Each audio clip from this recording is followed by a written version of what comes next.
What is up, everybody? It is Alex from Heavy New York calling from the quarantine zone again, and this time we are here with Jimmy of I Hate God. Great to be able to talk with you, man. How you doing, buddy? Yep. The goal is for this interview is we got to beat the amount of views that Mike 9 got, so let's hope this happens. Well, that's easy. I'm way more popular than he is, man. All right. I'm being stupid, man. Well, the last time I spoke with him, it was just a kick-ass tour with the Obsessed, standard. But this time we got a brand new I Hate God album coming out this Friday, A History of Nomadic Behavior. Being that this was the first I Hate God album since 2014, do you feel like that this is just a continuation from that self-titled album, or is this almost kind of like a new beginning for I Hate God in a way? It's a new beginning in a way, I think, because, first off, we have a new drummer, because our drummer Joey passed away in 2013, right before the release of the record. So we have a new drummer. We also lost one of our guitar players, so we're down to one guitar player.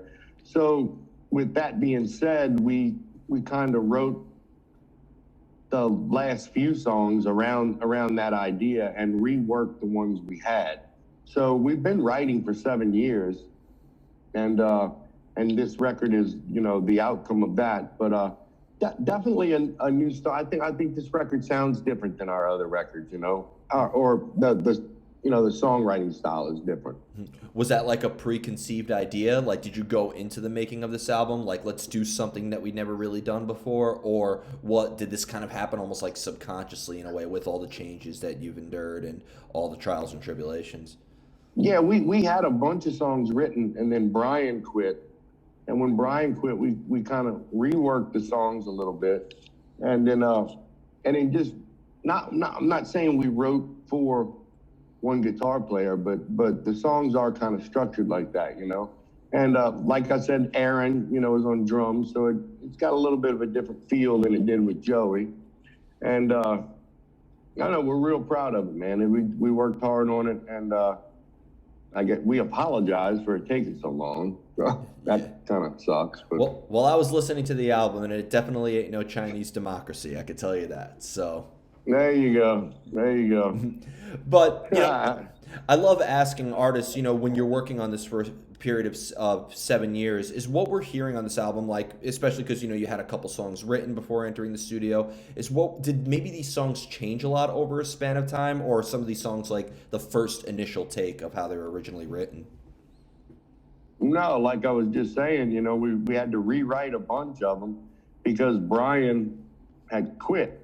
So the songs were more designed for two guitar players, and like changing them up for one guitar player, just kind of using the parts that are heavy in different ways and stuff like that. So we went in the studio, it was all written and ready to go. So because we don't have money like Guns N' Roses or something. So, but yeah, it was an interesting writing process, and like we took our time over 7 years. So, yeah, what you get is what you get, we're real proud of it, though. Yeah, especially because, like, what I love about this album, it isn't like, I think anybody who was listening to, In the Name of Suffering or, Dope Sick or even the self-titled album, they're going to appreciate this album. It definitely has the I Hate God vein in it. But I did hear, I heard like a lot of different vibes behind it. Like I loved High Risk Trigger. That's my favorite song on the album.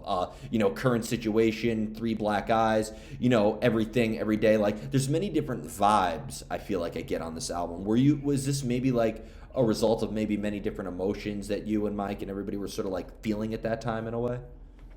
No, not really. It's just trying to not make the record all one tempo or all slow songs or all fast songs, so just trying to expand, as a band. We did a lot of touring from 2017 on. We were totally on the road constantly. So that made us tighter as a band, and to be able to go in the studio, being that tight is every band's dream, So it was made it really easy, But as far as emotions go and everything, at first when Joey had passed away, it was like the first song we wrote, which is Another Day, it's the last song, I think. I don't have my CDs yet, so. But that song was a little emotional, but it got better as it went, and Yeah. yeah, but just trying to write heavy songs that are going to work. We don't think about like playing them live or anything. We just try and knock them out. Yeah. Just Well, try and evolve as a band. Well, Mike Nine says, everybody begs Eyehategod to do a new record, but every time you do it, everybody just wants to hear the older stuff live anyway. That happens every time. It sucks, but maybe 10 years from now, people will be like, "We'll play that song off of Nomad, the Nomad record, So, I mean, we're real proud of it, man. I think it came out better than we thought. The production's great. I think Mike did a great job. You can really hear his pronunciations and stuff. And because in the past, that wasn't really a thing, Well, if there's anything that I feel like, because Eyehategod, I feel like has the best of both worlds as a band, where like, you have kind of like an experimental songwriting process. You bring in some elements of, old school hardcore. There's a punk rock vibe. There's a straight up metal side. So you're able to kind of like experiment with your style, but you also have a sound that I think really like, I know I'm listening to an Eyehategod album. So I feel like either way, your fans are going to be happy. Right. Well, thank you, man. That's very nice of you. Yeah, and people categorize, they say, oh, Eyehategod is stoner metal, or it's sludge metal, or it's whatever. I say that in the category, Eyehategod is just all organic metal. Messages between the two. Yeah, well, cool. That's perfect, man. I mean, we like to consider ourselves as like a heavy blues band, but I think it's more than that, But yeah, we never really were into being honed in as a style. Like, I hate that word sludge. Yeah. The word sucks, man. It's kind of invented around our band, and I don't know. It just we're a rock and roll band, blues band, man. Yeah. I call it New Orleans rock. When I think of New Orleans metal, there you go. I think of New Orleans metal. I think of you guys. Like, just excellent work. Thank you. Yeah. Like as a fan of Eyehategod, I feel like if you were to play me like a segment of a song, I feel like you could still be able to tell that that's off of In the Name of Suffering, or that's Take As Needed for Pain, and so on and so forth. So have you also maybe have taken a new approach to every album throughout your career as well? Oh, actually, every record that we've ever done has just been the band that it is at that time, So it's, we don't really, I mean, we think about it a lot more than we used to. Shut up, Tommy. But not to the point where we're like anal about it, So I mean, it's just basically go in there and do what we sound like now, and just try and play to our best ability. That's really important, is the performance. So because it is a record, Yeah. And on top of that, for like your artistic inspiration for like, the creative process that you're involved in, like would you consider Eyehategod's music to be strictly on a personal level, like, having a song dedicated to your drummer, which I think is, again, sorry for your loss, and I'm glad, you're still continuing on. But like, do you always look inward? Does Eyehategod's music always come from a personal place, or is there maybe like some research that's involved, or maybe some sort of external source that could influence your music as well? I mean, music, attitudes, life experiences, it's like, and I don't really write lyrics. Mike's the only one that writes lyrics, so hey, that's enough.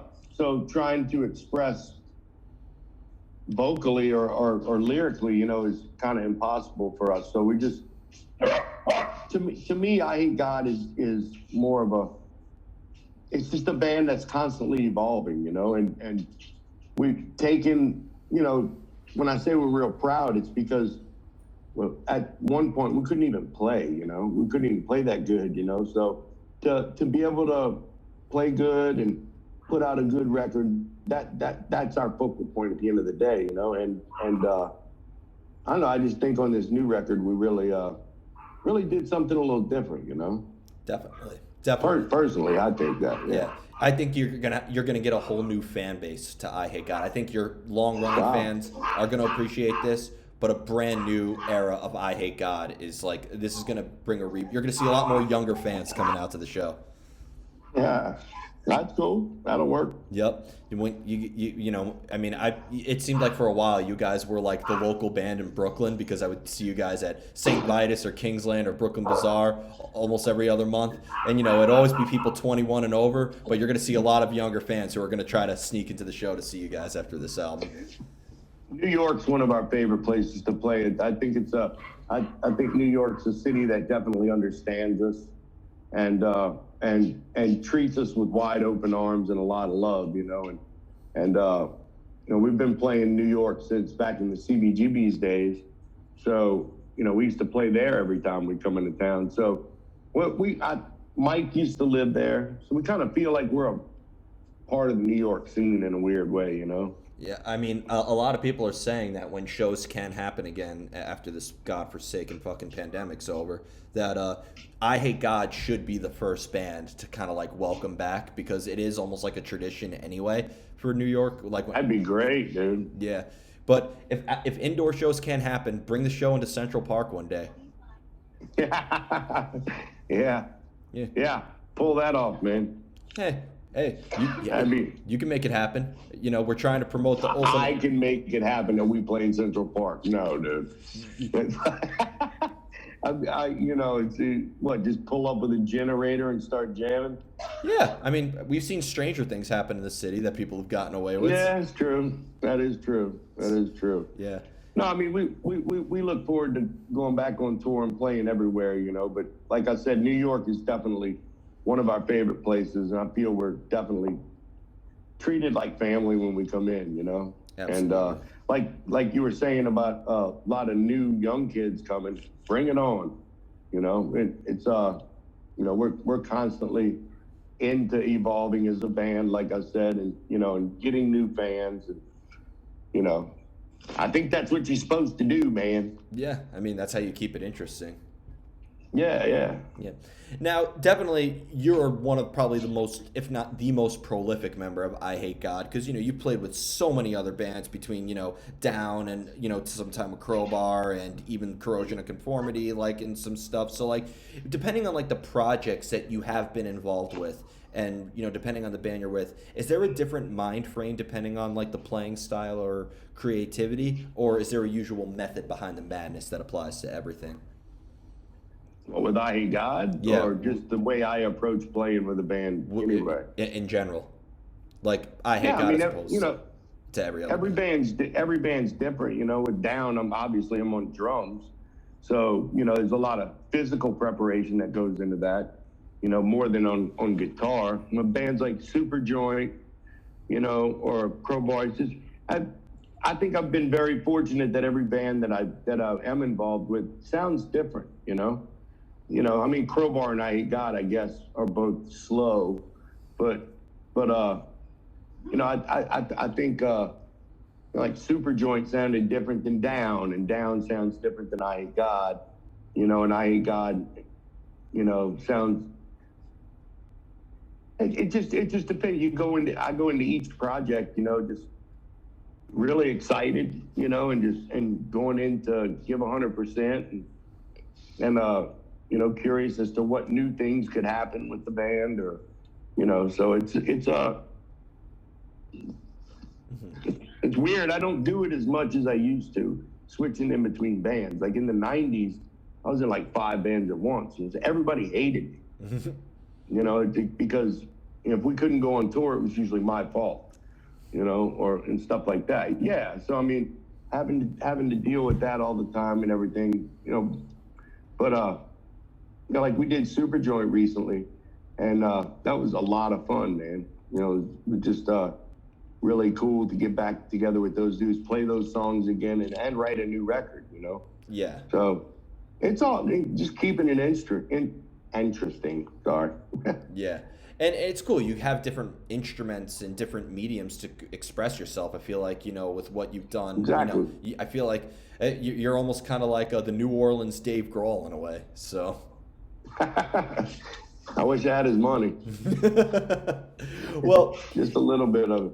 And you know, playing drums with down, like you know, like it almost seems like that could influence how you approach rhythmic styles and I Hate God as well. So like learning a different instrument, you know, they say drums and guitar and piano and vocals are all completely separate, but I think they're going to influence the other instrumentation one way or another.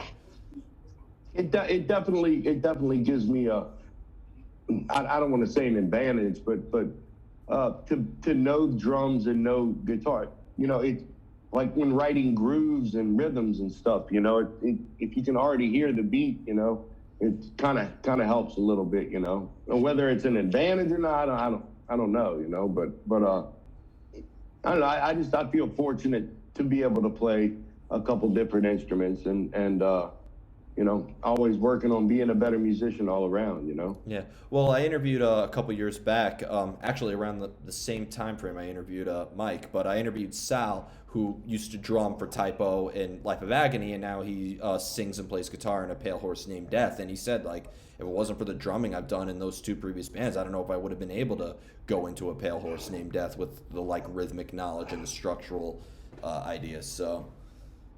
Yeah, it's definitely different, you know, and it definitely I I guess it is a little bit of an advantage, you know, and you know, I tend to play I tend to play guitar like I play drums, you know, real rhythmically and you know, but I Hate God's definitely a lot slipperier, you know, gets real slippery, you know, so it's a little different, you know. Yeah. I feel like with an I Hate God album, you just get lost in like the sea of distortion, as I like to call it. Right. It's like that wall of sound, you know. Absolutely. Yeah, definitely, man. Yep. And I have two more questions for you. You ready for the most difficult question of the whole interview?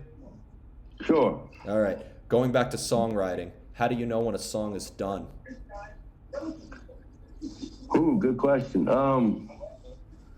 Well, I mean, obviously, you know, we can't finish a song in one night. I mean, we have, you know, but I think when everybody in the room looks at each other and they're like, dude, you know, that's kind of the telltale sign that that's a good one, you know, and because it's definitely a process. It takes a few nights.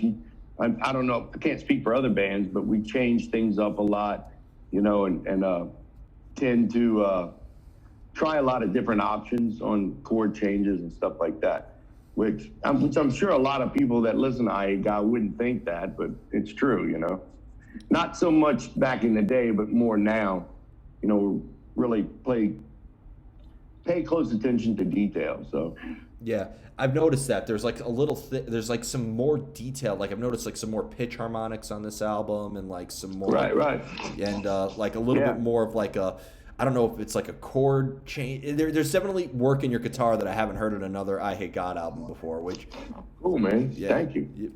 And the final question I wanted to ask you is, as somebody who has seen I Hate God live now so many times, too many times to even count, but like I've always said that I consider I Hate God to be a live band. You know, I enjoy listening to the albums, but for me, I get fully immersed into the world of I Hate God when I see you live. And is there maybe a similar energy that you put into your live presence as you do when you're songwriting, or do you almost consider playing live and songwriting almost two completely separate mindsets? Yeah, they are completely different if you think about it. But to when we play live, you know, it's like us against them, you know. So we tend to zone everybody out and just, because if we can get comfortable and just really jam, then I Hate God's coming across the correct way, you know. So it's you know, it's a challenge to come across like that live all the time. And you know, with songwriting, you're more kind of in a private area and nobody's looking. There's no expectations. You know, it's just kind of go through everything and see what happens. You know. Mm-hmm. I feel like, you know, there's like the crowd interaction that it is. Like when I go to an I Hate God show, it's not just me watching you guys play live, but like I just love being around your fans. I just love like the vibe of an I Hate God show. It's not like when I go to an I Hate God show, it's not that I'm going to a metal show or I'm going to a rock show or I'm going to, you know, I'm just going to an I Hate God show because the audience vibe is so different, you know? Awesome, man. Awesome. Yep. Anytime. So before we go, I want to thank you again for your time today. I really enjoyed chatting with you. Is there just anything else with I Hate God that you would like to promote? Obviously, thanks to the virus that shall not be named on my outlet. Obviously, shows aren't happening at the moment. Maybe to hold some people over to celebrate the release of this, maybe a live stream performance if you're down for it, or obviously when this godforsaken pandemic's over, we'll see you on the road quite a bit, right? Yeah, man. Yeah. I mean, it's just, we're not spring chickens, so we want to make sure everything's safe. Mike had a liver transplant a few years ago, so his immune system is a little bit to think about, and a lot to think about, actually. And just waiting for everything to open up and be safe, and we'll be back, man. We love our fans, and we can't wait to get back to touring again and promote this record, Yeah. So, And this is the time to release albums, because mark my words, when this shit is over, regardless of when it is, we're going to enter the best era of music ever. I think ever. I think so too. Yeah. Yeah. A good way to think about it. So after the 1918 pandemic, we had the Roaring 20s. So there you go. Yep. So, and a lot of the buildings in New York City now are abandoned. So if a club is booked or something like that, just go into an abandoned retail space and let's turn it into a venue. You got it all figured out, man. Let's turn those abandoned Starbucks and those abandoned banks into a metal show. Yeah, there you go. That'd be great, dude. Yeah. But thank you. Well, I want to say thank you, Alex. I appreciate you having me on, and if we come through New York anytime in the near future or whatever, come introduce yourself. Say hi, man. Oh, well, definitely. I got a funny story to tell you quickly when this interview's over, just letting you know. But everybody, Okay. We are here with Jimmy of I Hate God, A History of Nomadic Behavior, out via Century Media, March 12th. This is Alex from Heavy New York.